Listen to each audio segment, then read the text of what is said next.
All right. There you go. Madam Mayor, it is 10:17 and we are live. Thank you very much. Good morning, everyone, and welcome to the April 12th agenda meeting for the City of Lake Worth Beach, Florida. Miss Ellis, can we have the roll call, please? Mayor Betty Rush. Here. Vice Mayor Christopher McVoy.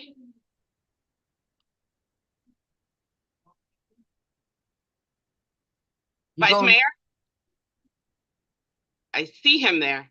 I know, but he's muted and there's no video, so I don't know what's going on. Maybe he's just getting a cup of coffee. Commissioner Sarah Maliga is absent. Commissioner Mimi May. Present. Commissioner Ronaldo Diaz. Here. Oh, we got another present girl, Ronaldo. We got two of them now. Well, good morning, everybody. And Chris, are you here? I'm trying to be here. That it's making me crazy. Okay, well, try not to have that happen. You can hear me at least, I guess. Yeah. Are you home? Yeah. Oh. I'm here and trying to manipulate the darn. Sometimes when you're in the Everglades, it's hard. Okay, so this is the first agenda meeting we've had in a while. A few of us have been a little distracted, but we're all here to settle down and all that now. So, the agenda workshops, we started these a while back to talk about what's coming up, what things people are talking about, kind of float ideas so that if somebody has an idea and it meets with, people kind of generally think it's a good idea, then we try to see how we can go forward with it. If it doesn't, then we, use this as a bit of a clearinghouse for that sort of thing. So I'm going to start with, we're going to go backwards today from forward. So Mimi, what I generally do is just go through the different commissioners and what's going on, what's your mind, then I always go last. And then we see how we do. So Mr. Diaz, good morning. Good morning. What's on your mind? So first of all, if he's on, Sam, Troy, and Jamie, good job handling I'm sure we're going to get an update on that. Crappy situation. They couldn't have chose a worse pipe to drill into, like, quite frankly, but I think it was handled really well, and it's never an easy situation, especially when we have to dust off our storage closet / control room to our outfall pipe. When it, kind of as a reminder, even as an environmentalist, like, we have to kind of talk about how sometimes those outfall pipes, sometimes we need to keep them around for situations like this, and it was just never a good situation. But somewhat related, I did have something that I've been working on. I had a meeting yesterday, and obviously Troy, Jamie, and Sam weren't able to join, but they already know about this. A quick update is through a friend of mine who's a lobbyist. He is working with this law firm, and this law firm basically is involved in a case against 3M and DuPont, and for the manufacture of PFAS, which is the hot new pollutant that we've talked about recently. And basically the short version is they reached out because they want us, City of Lake Worth Beach, water utility especially, to be one of the recipients, hopefully, for a settlement agreement that has something like $13 to $15 billion available. So it would be equivalent to, there's certain standards for the settlement agreement, and they know it'll be at least like several million to maybe around 10-ish or so. So we just have to get back to them and provide some information and data. But yeah, I mean, it's pretty exciting stuff because if you don't know, PFAS is such a hot topic in the environment right now because it's a pollutant that is incredibly difficult to handle and get rid of. And there are already some health impacts and environmental impacts that people are concerned about, and we're still learning more about them. There's many questions regarding PFAS, and that's, I think, kind of the theme behind this settlement is providing fundings to get a better understanding of how we can handle this pollutant, and also to help utilities pay for the handling of it, because we are in a good spot because we have an RO plant, and RO is really the only way that you can remove PFAS from that you can remove it from water.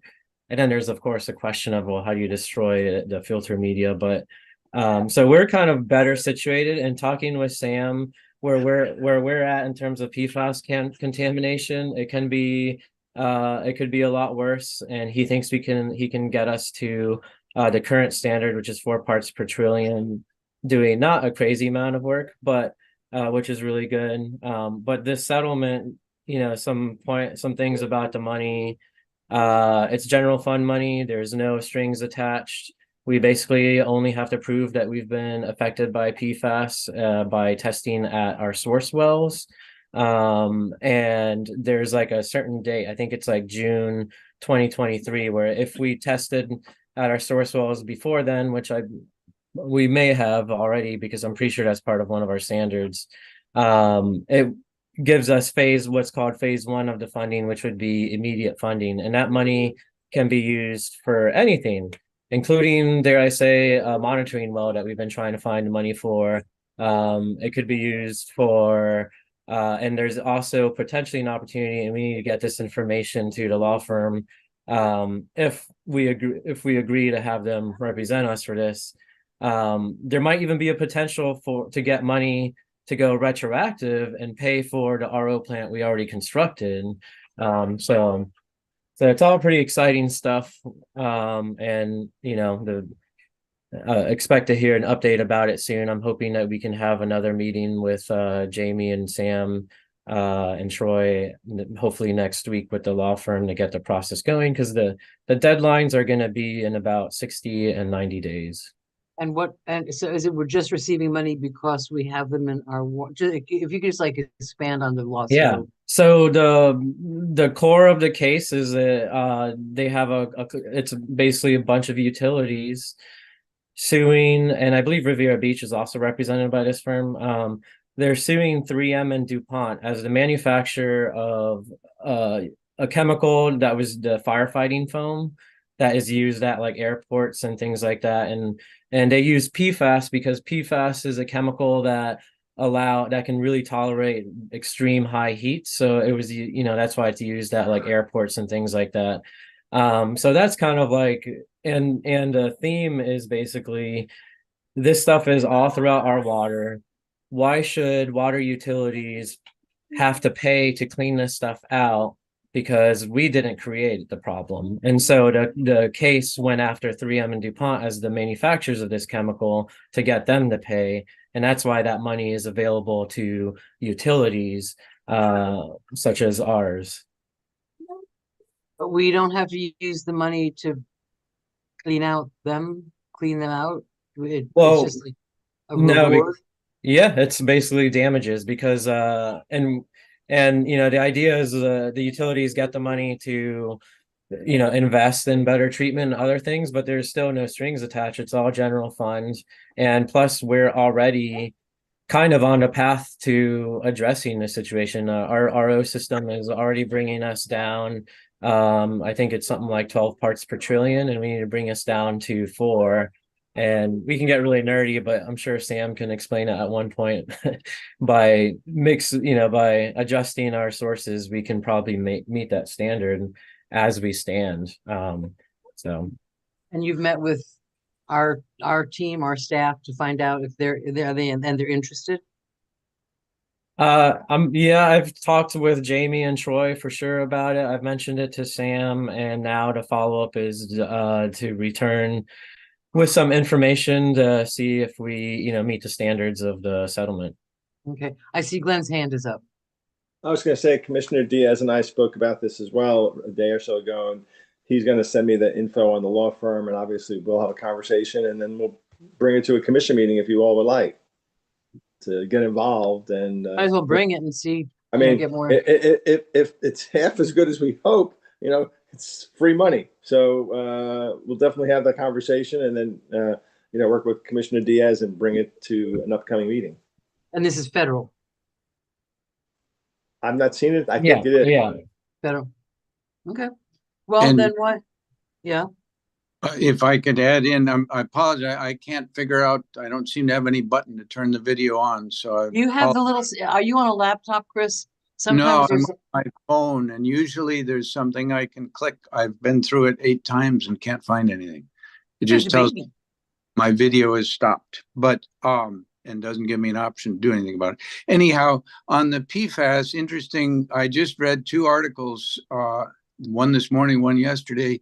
EPA is increasing their regulation on PFAS, and somebody published a meta study. I think it was from all over the world, a worldwide study on PFAS. And one of the things that really struck me is and so they pooled all sorts of people sampling from all over the world, both surface water and groundwater, and the stuff's everywhere.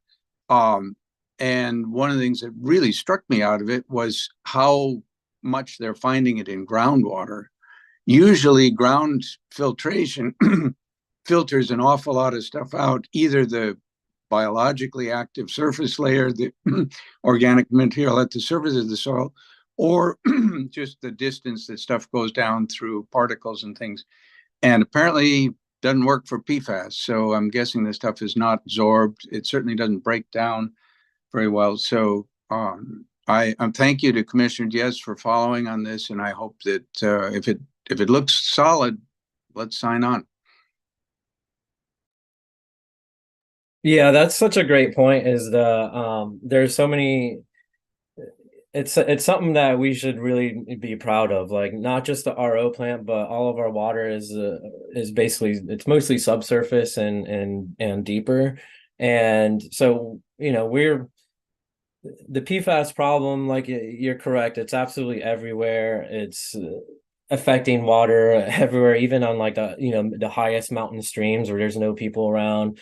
I mean, this stuff is everywhere. It never goes away. It has a tremendous impact. But we kind of already have a head start between having our subsurface water sources and having an RO plant. We're kind of not, it's not great having pollutants in your water, but we are actually in a little bit of an advantage compared to a lot of our neighbors. And on top of that, as demonstrated yesterday with this emergency sewer repair, we have a really incredible team and crew to kind of take us on, to lead us on this. Yep. Okay, great. Thank you. Anything else? Can I ask a question about that? Sure. Well, 2 things. One, when we look at the agenda for it says Water Professionals Month. When we do that proclamation, we might want to mention that they were pretty awesome superheroes jumping out of bed and getting out there.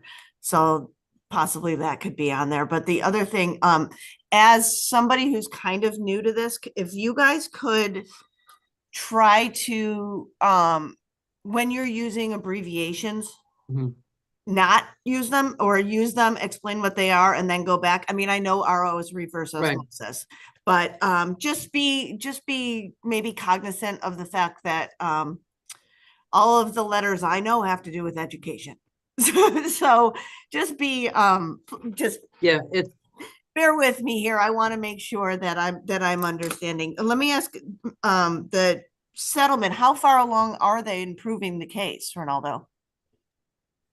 So they pretty much already proved it. Where they're at right now is basically there was a kind of already a deadline to be a part of this settlement agreement that had passed, but luckily for us it was postponed because one of the parties who ends up not being necessarily affected appealed, and so they're basically waiting for the order or dismissal of that portion of it, and then the clock starts ticking again. That's why we have about 60 to 90 days, and it seems pretty simple. The law firm seems really confident that we can meet that, and I definitely hear you on the acronym thing. I know it's something we get comfortable with, but when it comes to PFAS, like we're gonna make McVoy. I figured I didn't need to know that. No. Real quick, it's PFAS. What does it mean? Yeah. What is it? McVoy, you can say it, right? What is it? Per and polyfluoroalkyl substances. There you go. So they're thank you. compounds with alkaloid compounds with fluorine and some other stuff in them. Yeah.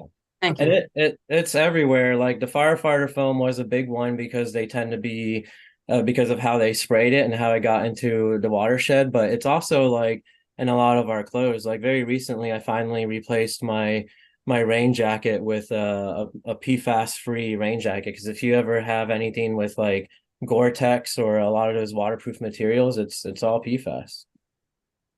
So it's really prevalent. Okay, great. So from District 4, anything else, Ronaldo? I think that's it for now. Okay, great. So we're working backwards. We're at 3. Mimi, welcome aboard. Thank you, thank you. So like Betty said, it does feel a little bit like drinking from a fire hose. However, I'm pretty grateful that I've been going to, as many meetings as I have in the last year and a half, or I couldn't imagine doing this without having been watching you guys at least. I think that my biggest concern really is, and what I heard the most when I was knocking on doors was the general upkeep of the cleanliness of the city. And as well as whose job is it to keep it clean, and code violations being inconsistent. And those are some of the things that are just kind of on my mind. Jamie was saying that, some of this stuff is coming up. I don't really know what that means, but I do know that it's important. And, we get emails every single day with the most disgusting pictures. And I'd like to talk about that. Okay. What I do when I get those pictures, even if it's on Facebook, and Jamie loves getting my emails, I just copy the picture and try to get as much information and send it to staff. I tell the people on Facebook or the email or the text, that's what I've done. Let me know if things don't get better, just so they know that we're, paying attention, following up. And we are talking about that soon. That's, I think, high on our list of things to talk about. Code is a very complicated and I talked to William Waters yesterday, and he was very excited about the idea of going through the code line by line. He wasn't so excited about it being a citizen committee doing it because of because you get so many personal stories. I completely understand that. We don't want it to just be a waste of time complaint fest, but we also don't want to leave the citizens out. Of course. And I think one of the things about, and I've been dealing with code for 30 years now. And things is, where do you find, and this is something I've been trying to, I'm going to talk about a little bit. For example, the code, I have a couple of rentals, and they came to my little ADU in the back of my house. And my tenant had Christmas lights up in the back on the alley cute, adorable. She's made this wonderful. That was a violation. So I told Mr. Waters, we better take down all the lights on the trees in the cultural plaza, because if they're illegal, so just to find, we need to pick through and find the anomalies in the code. Right. But I don't want to do it. I don't want to do it willy-nilly. We see that we're going to be they brought it up the other night at, I believe it was planning and zoning or wherever the string lights were. But I don't want it to be someone has a problem with string lights, let's talk about string lights. I don't want to do a whack-a-mole. I want to have a structured. No, we have to go through the whole code. But I mean, that's but what we have to do is identify part of that process, though, is identifying what is an issue. Where are there inconsistencies? Where are there things that just don't make any sense anymore? What's not enforceable? What is enforceable? What's practical? So I mean, it's willy-nilly because you're going through the code and just, as you come through it. Right. Finding so but I see what you're saying. I see what you're saying. What do the other two, Ronaldo and Christopher, what do you guys think about that? Yeah, I mean, this is really similar to, and Jamie and I have had this conversation a lot where, and actually I've been trying to bring this up for the better part of a year and a half, and to some degree, which is, I feel at the very least, we as a city should be in the habit of having on contract, probably a law firm. There's nonprofits that would do this too, which would look at, and I was more specific to our growth management, but I do, I don't mind looking at all of it because we really do need to look at all of it. But at the very least, throughout a lot of these meetings, we'll make changes to our growth management policy and our code and whatnot. And then we're like, okay, and then we put it out in the world. But then we don't necessarily revisit it like a year later and see, like, are we accomplishing the goals that we really intended to with that policy? So at the very least, we should have, and I like the idea of having a contracted outside law firm just because of having an outside perspective is really helpful at times, especially. To do what though? What would they do? They would review exactly what Mimi is proposing, which is at the very least review the changes that we've done in the previous year, but there really also needs to be a systemic look at all of our policy, especially our growth management, to look at it just exactly as she explains it, line by line, and seeing what is working, seeing where there's maybe gaps, Right. seeing what things are maybe a little too archaic and need to be done away with. Because, I like our code. I think it can certainly be challenging to navigate if you're not a law person. But I think also If you that are. if you Well, if and you I you think are. that, Yeah, another thing William said is it's not consistent. Where Yeah. we've made a change here, but it didn't Right. get changed here. So Yeah. if somebody It- finds it here, it doesn't match, and then we are like, we don't have a Yeah. leg to stand on. We want to make sure that it's uniform, it's consistent, and it's Exactly. applicable. And for the enforcement officers, first of all, I also want to change the name to community standards. I feel like that's more like, this is what our community agreed upon. But besides that, I think that, it could be, I lost my train of thought. What was I saying?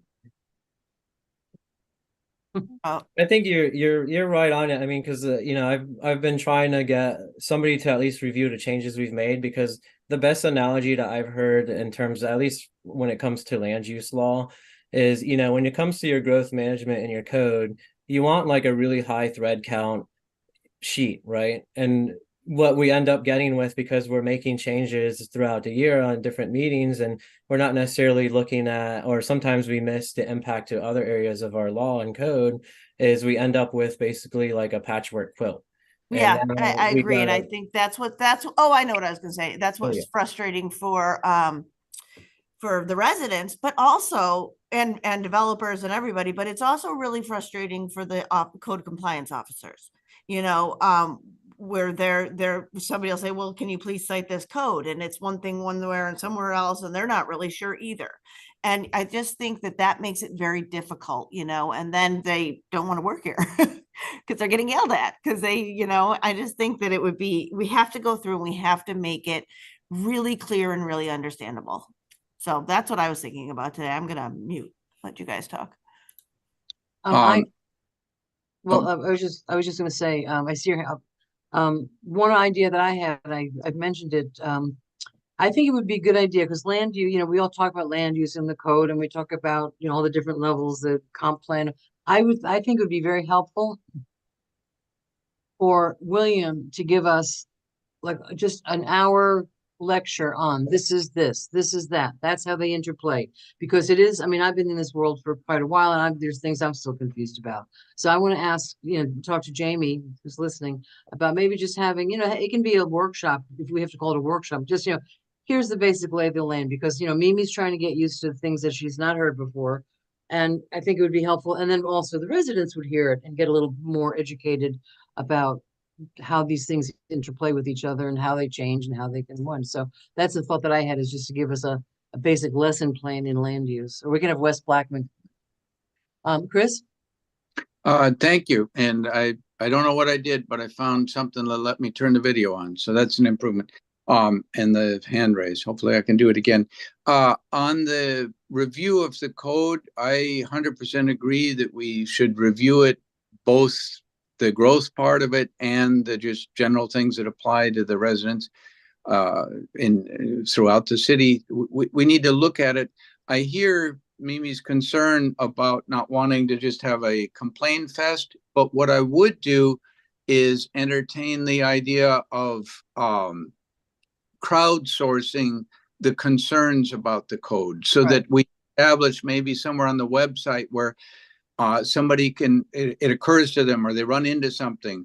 Hey, string lights up on a back alley that nobody sees. And you just type it up and send it in an email or a thing on a web page or something, some easy way that they're collected there. We'll see out of doing it, crowdsourcing it that way, we'll see, wow, you know, this item comes up, whatever the item is, a lot, or this item never comes up, or it's just, it comes up and nobody knew about it. I believe, and somebody can correct me if they know, I believe that hanging your laundry on clotheslines in your backyard Right. is not allowed according to our code. I just That- heard that. And I was just like, heard the opposite. I just heard that you could, like William said, was saying that he thought it was against the rules, but it isn't.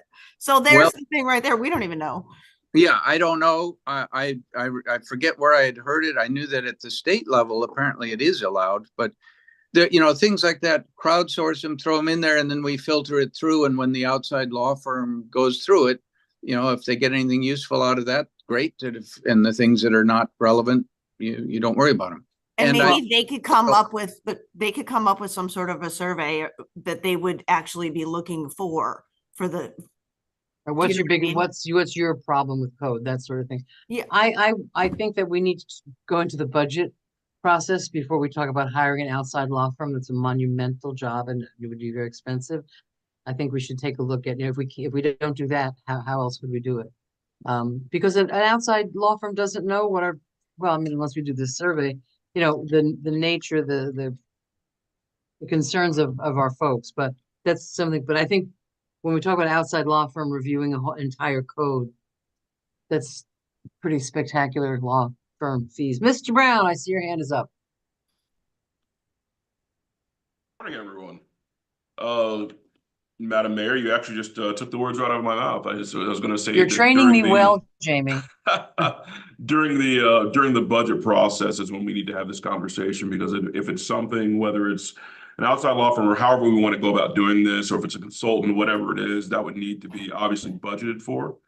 And if that's something we're looking at doing now or rolling into the next fiscal year, we would have to have this conversation during our budget process. So And you I'm already really beat me to glad the that, punch. I'm really glad that we're starting the budget process earlier this year than we ever have. I think that's really going to be helpful.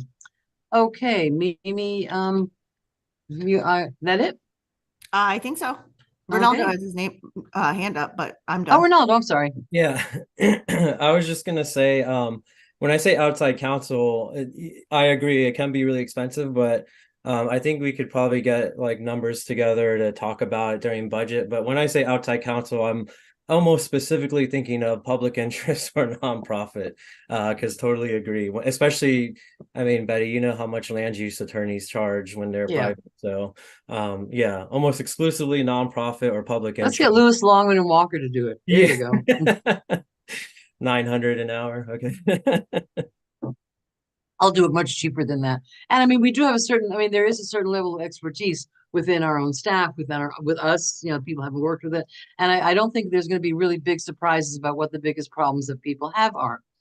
Big piles, you know, and I have my own little, you know, thing to go into when it's my turn. But yeah, I mean, inconsistencies that I mean, we don't know right now, sitting here, none of us know if you can hang out your wash on a clothesline or not. And that's a pretty basic thing. So, okay, so, all right, Mr. McCoy.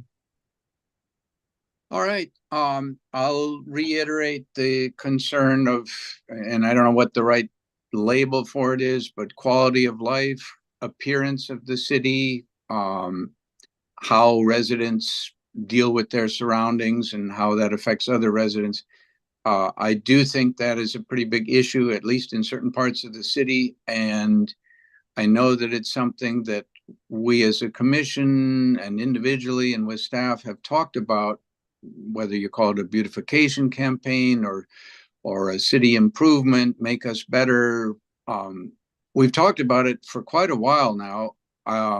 We had an intern that was going to do, previous city manager had an intern.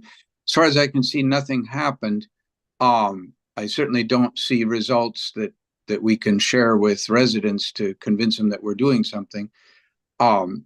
I personally think that have always felt, and I've told the intern, told the previous city manager, that I think it's very important that be a sort of an all hands on deck kind of Right. program coordinated by the city with clear goals and guide, milestones of how you measure whether you're making progress, and clear indication at the sort of overall umbrella level of the program who's going to do what. Fire rescue is going to help in this way. They don't spray PFASs or whatever. PBSO is going to help in this way. Code is going to help in this way. Individual residents are going to help in this way. Public Works is going to help in this way, so that people can see that we are doing it in an organized fashion, and that we have a pretty clear idea what outcomes we're trying to get to, and that it's multiple levels of responsibility. Jamie just reminded us that we are made of money and we got just endless funds to do everything. Oops, I get that wrong. And that's true. We don't have unlimited funds by any means. We don't have unlimited staff. We have dedicated people all over the city staff, but we need an organized plan, and it will have to have a degree of resident involvement. But for residents to be willing to be involved, they need to know that their taxes, that their staff are in fact doing specific things also to the best of their abilities. So I think part of it is an information campaign, but the campaign has to be put together at some level in a way that people can see it, that you can measure progress. And I'll leave it at that. Yeah, no, I agree with you. And I think, well, and we have talked about this quite a bit. I would like to see it get going. And we talked about, years ago when I lived in New York City in the 50s and 60s, people would just like throw their crap out the window. It wouldn't matter. But there was a big public, give a hoot, don't pollute. And, as I knock on doors all over the city, some areas there's no beer bottles, there's no nothing, right? But then I go to another part of the city. So what's the difference? And I don't think we can just say it's the poor or the rich. I think we have to say, and maybe part of this, I remember years ago when the our demographic was changing, it was becoming much more Hispanic and like, people coming here from the mountains and stuff. It was a huge problem of people putting their wash on the bushes, like not hanging it up and just laying it over the bushes, which works, but it's not very pretty. And that seems to have gone away. So I think, Chris, you work with the Guatemalan. I mean, public education's got to be part of that. You've got to be, I don't care if you rent a house, I don't care if it's a little house or a big house, you've got to be responsible for your environment. You've got to, when we go to these cleanups, I'm like a neighborhood cleanup, but nobody from the neighborhood is there cleaning up. And I think that's part of what we're talking about, is to get, if we can't just come in like we're the government, we're going to fix it, but we've got to get the cooperation and the education of the people to become aware of the fact that if you drop a wrapper on the floor on the street, it's going to stay there and it's going to look like crap, and people are going to think, what a nasty little town. But it's got to be from the people. It's got to start, as part of it. I think, and yeah, I agree with a lot of that it has to have, clearly has to have an educational and a residential component. People who live here taking pride in it. I think if we have a visible campaign with indications of what the That's city, what I'm talking about. Yeah. that will activate. And yes, with the Guatemala Maya Center, I've been thinking about that for a while. In fact, started a draft of sort of an education of what are some things that will help it work better as you live here. And I'll be pursuing that with them. But I think it needs to be part of a visible, larger city organized campaign. The other one that is somewhat of a campaign and could almost get worked in with that is a really conscious effort for our city to have a much better tree canopy, whether it's on private land or public land.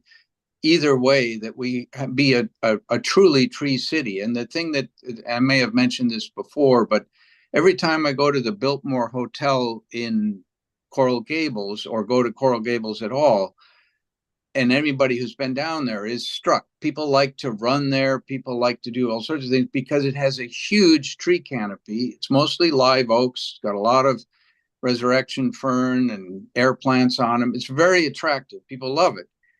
What's interesting from an ecological and city planning point of view is in the Biltmore and elsewhere, that's just one of the places where you can see them easily. There are photos of what Coral Gables looked like originally. And it's exactly what the land surveyors in the 1840s and 1870s said, scattering pines. It's the Dade County pine that we all have been here long are familiar with as a hard pine, but it was very open. It was not oak trees. Those oak trees were planted, and somebody had the wisdom at the city level to not only plant them, but say, let's have policies that we take care of them, that we don't hat rack them, that we don't let just anybody cut things down. We could do the same thing here. It would be kind of like the RO plant. Somebody had vision a long time ago, and we're reaping the benefits now. If we had vision on the tree canopy, and it looks like there's quite a bit of money available to help get that outside money to help grant money and things.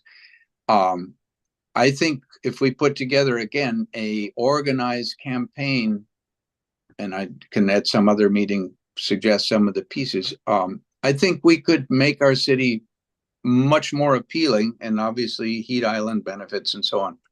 Well, we've been talking about, Chris, this is nothing new. We've been talking about trees for a long time. We all want more trees. We put $50,000 towards trees. We have a study going on for the open plants. No one is disagreeing with anything about planting more trees. I think that's just a thing that we all agree on. It's not even controversial. We need to. It's not agree.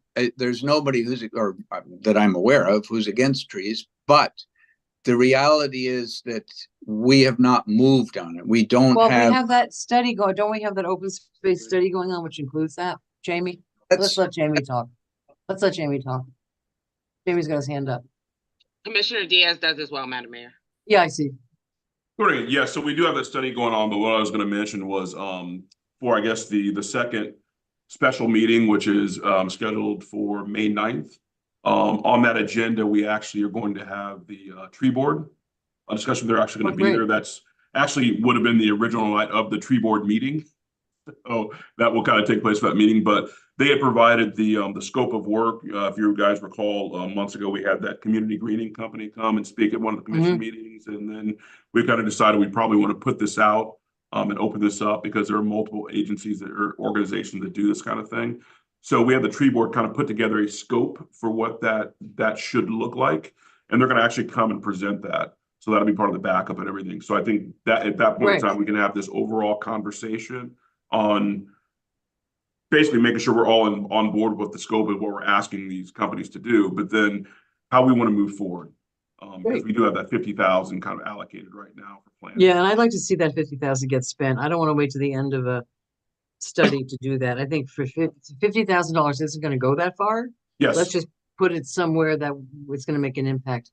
But Ronaldo, I just wanted to say that because it's a really good scope, but I didn't want to just push this thing out. I think we need to have this conversation, and that workshop's the perfect place to do it. So.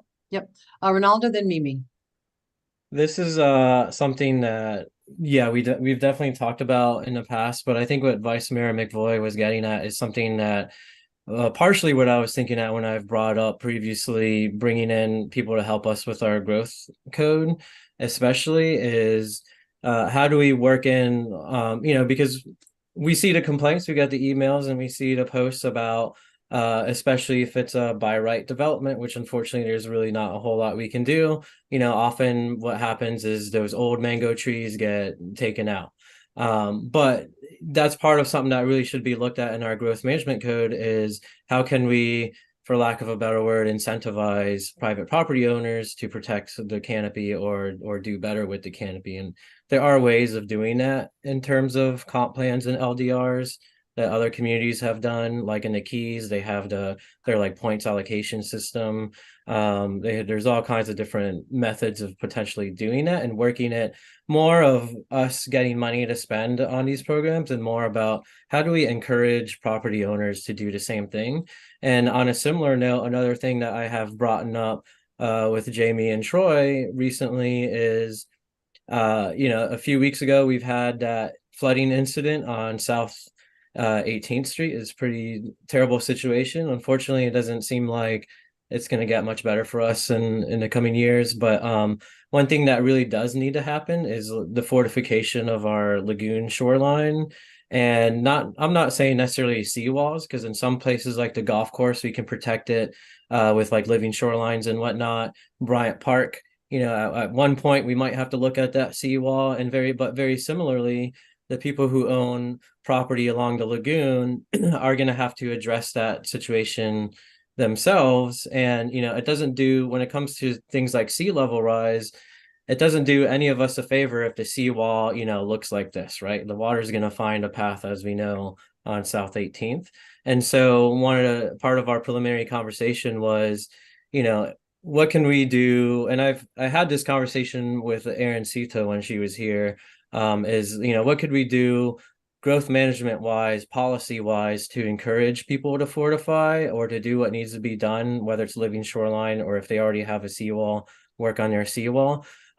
Troy had a really great idea a couple of weeks ago where maybe we're just a pass-through. There has to be some kind of DEP or federal program or something that makes money available for shoreline fortification. And maybe we as a city were a pass-through to help our neighbors accomplish that. But I think, very similarly with the trees and plants and whatnot, there are examples out there of land use law that helps encourage that protection. And I'll just put it out there. I don't know, Mick Foy goes to Biltmore on a regular basis, apparently. I've never been invited. I don't think I've ever been there. So He's very fancy. He's a very fancy very man. fancy. I had no idea. It was honoring Betty Osceola with the Miccosukee tribe for her Everglades restoration work. With Friends of the Everglades. Correct. Oh, they're a fancy group. Not. No, listen, there's no question. I mean, you go down there and it's gorgeous. But I mean, and I remember when we first moved down here, there's more trees here now than there ever were. It was, people didn't want trees. They came down from the north. They were, people wonder how I live with all my trees because it's always fall in my house. It's always trees, leaves on the ground. So people wanted neat and tidy and come down for the winter and not have to take care of stuff. Well, we live here now and we're changing. So, whatever we can do. Mimi, you got your hand up. Thanks. I want to go back to where Jamie was talking about the tree board and how they were creating the policy. They were creating some sort of a policy or a recommendation for a policy. And what kind of concerned me about that, not that I don't think that they should, I think they absolutely should, but I do think that, for example, their meeting was last night and I was like, oh, well, maybe I wanted to go, but I had something to do. And I was like, well, maybe I can watch it. And if they're making policy, we should be able to see their conversation. I agree. So I think that maybe should be changed, that it should be something that we can view. I don't even think there's minutes. So I would like to know that because I want to know what happens at all of the meetings, as an elected and as a citizen, especially if they're making decisions that are going to affect policy. I wondered that myself. I think that Jamie, I don't know how that works or what the rest of you guys think, but I really would like to see that changed. I agree. Jamie's got his hand up. Yes. So the only people in the city who can create policy are you on the screen right now. Well, you know what I mean, but they're creating stuff. No. So what they're doing is they, when Community Green, basically this company came and they wanted to kind of lay out how we would do tree plantings, tree giveaways, stuff like that. Yeah, I was there.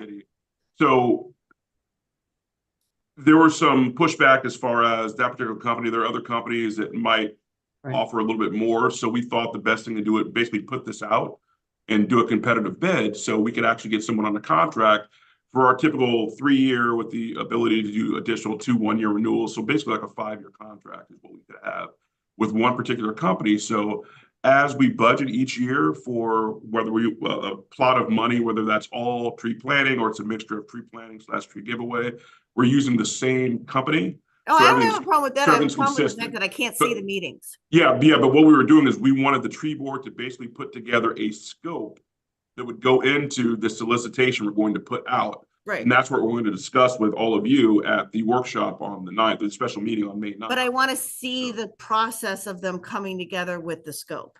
we want, yeah, and it's, for some reason, the tree board in our city has become a bit of a controversial. Oh, yeah, that's not what I'm implying. I just want Oh, to no, see, no, but I think it would be, but if you, well, the tree board did this, or they said that, it would be helpful to know.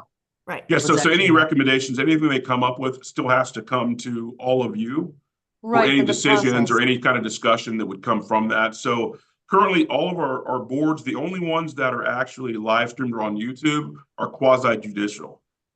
So the Education Task Force, the Tree Board, the Waterways Board, none of those are quasi judicial, so they are Right. not recorded. All they have to do is just basically take minutes. If you guys wanted to move to that, I would just have to, make sure I mention the financial Budget. implications of that, The because budget, we would then have to move them from the conference room, which they currently meet, to the chamber, because that's where we're set up to do live streaming. We are now basically having staff work additional meetings because we would have to have IT staff on board, basically make sure that everything is recorded properly. It's just it's a budget item for sure. Right. But currently, we're only recording and live streaming what we need to, and legally you have to do that for the quasi judicial. Right, but if they're making stuff that's gonna come to us, I want to see it. And that's the whole point is when they're putting together recommendations or whatever it is, they're doing that as their board, but they have to then package it and bring it to you guys. So again, if that's something that you guys would like to have live streamed or have recorded, that's just a conversation we need to make sure we're budgeting for, because we're now talking about a lot of additional staff time. okay, And it's still something that's going to come to you anyway for discussion, and then you can say, like this, don't like that, send it back to them to basically go workshop and more to bring it back to you at a later date. But it's still coming to you regardless. So it's just a matter of how you guys want to see it. okay, real quick, we're now after 11, I haven't had a chance yet. Chris was first, and then Ronaldo, real quick, please. On the tree board thing, I think Jamie helpfully clarified, none of our boards are televised, largely because of the practicality and the expense That's of what he it. just said. And the other thing that wasn't said that I think is important to remember is volunteer boards are just that. They're volunteer boards, and they come together, hopefully, it varies a little bit with what the board is, but hopefully because they have some expertise or experience to bring to it. And I think you want to be cautious about sending a message from us that we are very suspicious of what you people are doing, and we got to I don't think televise. anybody said that. That's not at all what is. Not What was suspicious, that? interested, not suspicious at all. I just want, Really? I'm interested. Please, thank you. Well, you just made us, You don't want, I don't think we as a commission, given that we like the idea of volunteer boards, I believe, value them as a way for citizens to be involved, residents to be involved in things relating to the city. You don't want to send, or the perception that we are suspicious of them. As Jamie points out, they do all take minutes. I've seen tree board minutes. I've approved tree board minutes when I was on the tree board. And whatever recommendation they might make on, hey, as you're putting together an RFP for this process for trees, here's some thoughts that we have on it. That's what I'm guessing that Jamie asked them to do. I don't know the details, but if it's really important to one of us, we can hike ourselves over to the meeting, or we can read the minutes afterwards, or not worry about it and read the end product of what they put together. So Okay. just be cautious of well, I mean, you can look at it that way. I can look at it as if that people are a little more interested in what they're doing there. You can look at it. I mean, that's kind of a jaundiced way to look at it. I don't think that was Mimi's intent at all. Ronaldo? I mean, I've seen a lot of those same comments too, but I think it's really important here, and this is probably not a good place for this conversation. So I would encourage you to have conversation with Jamie and staff on the reasonings why there's very good reasonings between, the differences between quasi-judicial and advisory board and our task force, right? And there are different roles, different things that they can do and how they present their information. And, they're advising us. All the boards are advising us, but something that is missing, and you made mention of the minutes and whatnot. The minutes are really important, but there are other things that I think advisory boards as a whole need to do better. I remember, I think it was maybe last year, if not the year before, where I brought up that we need much more standard and sound financial reporting from all of the boards, especially, some of them have extremely tiny budgets, if at all. But there needs to be a standardization across all of the boards on things like the financial reporting. The minutes are already there. But then even like just last week, Jamie brought up something that I've never even seen from any of the advisory boards, which is the quarterly report form that they're supposed to, that all of the advisory boards are supposed to present to the commissioners. And we often don't even get that. There's boards that we don't get presentations from on a regular basis, for example, on city commission meetings. That's a good idea. I think that is where you work that in. I definitely encourage the conversation to be had with Jamie regarding cost and staff in regards to live streaming and everything. And believe me, it pains me to say that because I'm someone who generally leans super transparent. But the thing is these advisory boards, they're not making anything more than a recommendation. So whatever they talk about needs to percolate. And I totally agree on this regard. It needs to be done better, not just tree and landscape board, but all of the advisory boards. What they talk about needs to percolate its way to us in a much more efficient and cleaner and better way. And just to say, the last meeting minutes for the tree board was March 16th, 2023. So, Commissioner, I apologize. We will get with the liaison to get them to upload them. They could have done them and just not uploaded them to the system, unfortunately. okay. So And it has nothing, I love the tree board. I want 1 million trees in our Get with city. I just want to be able to see the meeting. That's it. Yeah. But and it should be across the board. One of the things that I brought up, just to leave it with, and I don't know, it's something to think about, and I don't know who would even take this on. Maybe it's one of our boards themselves, like business. But one of the things I brought up last week to Jamie and Troy was, something that would be really helpful, and at least with the boards that I've worked with, is, welcome to the advisory board. Here is the handbook, and the handbook has the proper formatting of what the minutes look like, what the agendas look like. It has deadlines for financial reports for when to turn in minutes, and it needs to be standard and clear across the board. And we need to have regular presentations or reports, at least quarterly, or it should be quarterly, of the things that they've talked about, right? Because they're not being an advisory board if they're not giving us advice, if it's not making it its way to us in some way. And that, I think, would be where the conversation needs to lie. And I think that's a way to accomplish the goals that you're talking about, and I think we all agree on, but in a much more cost-effective manner. Jamie, yes, you're right. Jamie, if could we ask the clerk to start setting up the, scheduling quarterly reports from each of the advisory boards? Just have it, every, could we ask, we don't tell Absolutely. staff You're what to actually do. going to hear the first one from the Business Advisory Board at the first meeting in May, which I Right. believe is the 7th. Yeah, if that could be like, They're already on. as well as the commission area quarter, are we gonna do that quarterly, like the different districts, 1, 2, 3, 4 quarterly town meeting? It's not recorded, and was it recorded, the last one? No. The last one was not, no. Okay. So that's another thing we need to talk about as we kind of roll into the budget, because as you guys Okay. know, we're about to get really heavy with meetings, Okay. workshops, and then our regular commission meetings. So I've only got 4 minutes for my little list. A lot of the past couple of weeks, especially, we've gotten a lot of pictures, photographs of piles of trash in the streets, which is an ongoing problem. I tell people you should have been here 30 years ago, it was much worse, but that's cold comfort. Here's what we have a couple things, and I still want to see this happen, is a handbook for landlords. That if you are going to get, and Glenn, tell us if we can impose this or not, or Elizabeth or somebody, that if you apply, when you apply for a rental license, residential or commercial rental license, here's a thing that you read, and it's like, you about garbage, about this, about that, and you check off, I read, understand, and intend to be, held to this standard, and sign it as part of their thing, because then they can't say, and they get a copy of it, and they can't say, I didn't know that was supposed to happen. And I'd be very happy to work with staff on being a landlord. I'd be very happy to work with staff on that because I think that would, number one, it would tell us they know what's going on, and they've been informed. And along those same lines, I'm going really, really sort of quickly. We instituted a thing of emergency contacts for landlords, like if there's a water leak or electricity, some problem, an emergency contact. And I don't really know what happened with that. I don't know if we do have them.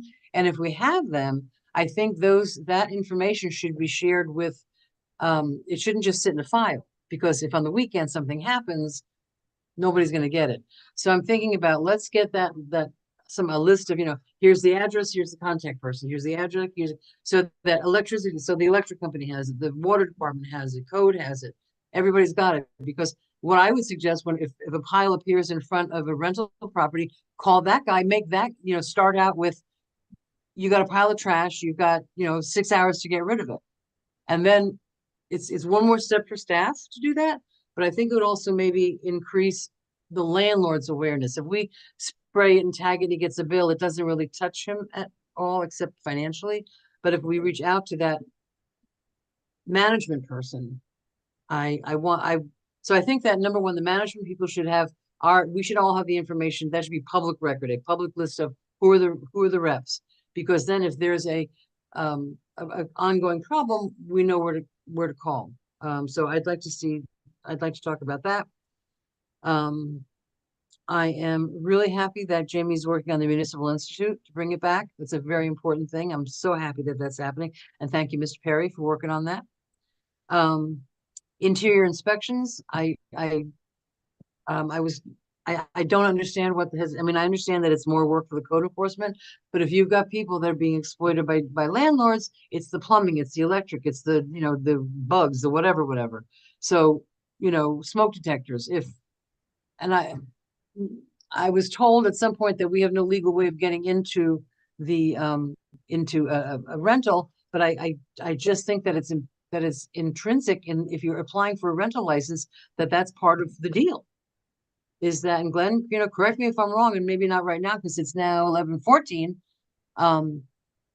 I really think we need to start. I mean, as a landlord, do I want to have this code coming into my apartments? Not really, but I think it's important. I think that if that's where the health quality, if we talk about quality of life, that's where the quality of life also goes. So I'd like to see us investigate bringing back. It happened with COVID, and I fear that it's just kind of gone by the wayside. So I have many more things. Oh, at noon, some of us are going on a bus ride with Commissioner County Commissioner Weiss. Yes, I was going to finish my sentence and say Weiss. And up to the beach, and he promises to get us back to Tri-Rail. I'm not really sure. Maybe I'll call Circuit, but to raise awareness of the buses and that sort of thing, which is, mobility is a big thing. So, having said that, it is now 11:15, and we are usually very good about this. So let's have a great day, everybody. Be safe out there. Madam Mayor. Yeah. Oh, your hand is up. I'm sorry. Really, really quick. I know we're running over here, so I'll be very, very fast. Really quick, just to address the dumping that you had mentioned. So everyone knows, every time you see those piles, those properties get cited every single time. We're not just picking that up and eating that cost when we go to pay the tipping fee. So, and I tell people on the the Anna Marie post on Facebook, oh, I can't believe you're not. I said, send it to me and we'll take care of it. I mean, we don't know. We honestly do not have staff driving around the city looking for piles. So I say, when people let us know, thank you for the heads up. It's not a complaint. But we do cite for all those because we obviously pay tipping fees, the transfer station, so we are not eating those costs. I want to do a very, very quick update because I know we're out of time on the pipe that was hit the other night. I'm sure you guys all saw the press release we put out yesterday evening, just to kind of make sure that we had as much information as possible. We were kind of waiting to push that because we've been meeting with DEP on and off. So we wanted to make sure we had the latest information. Troy, I see you just joined. There was an emergency meeting this morning for the sub-regional, and Troy was on that at 10. So that's why he was not here at the beginning of this meeting. And I'll have to follow up with him when we get done with this meeting to see what came out of that meeting this morning. Virginia Baker, our county administrator, she was on site this morning with DEP. We've got 20 vac trucks running today. from all different municipalities and contractors. They're working on the bypass construction currently. Both saddles have been concreted in. They got one line stop in yesterday.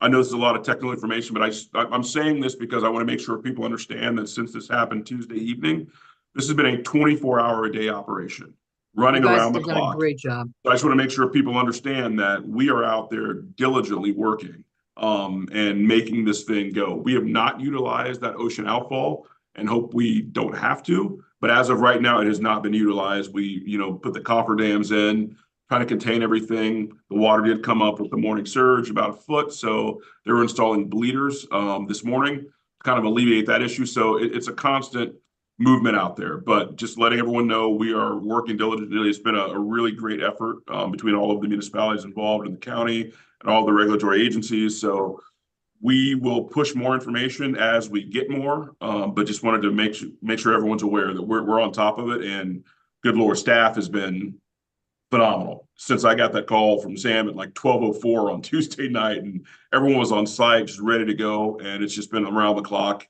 We went right into our emergency management incident command. It looks like it's been a real team effort, and thank you so much. And when do we get to see AT&T the bill for all this? That is another question. I'm sure Glenn's camera's not on, but I saw his email earlier. So we will offline, not on this forum.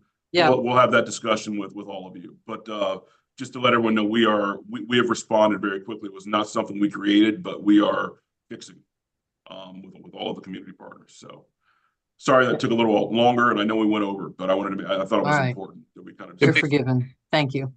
All right. Thank you, everybody. Have a wonderful weekend. See you on Tuesday. Yeah. Tuesday. Great. And actually, there's a chili cook-off for Bryant Park this weekend. There's a couple of things going on there. No, the chili cook-offs in Spillway Park. But isn't it Bryant Park? No, it's College Park. Oh, College Park. Sorry. There's the unveiling of the military house. Right. That's on Sunday. Sunday. Also. Yeah. I'll be there. Anything else going on that anybody knows about before we sign off? No.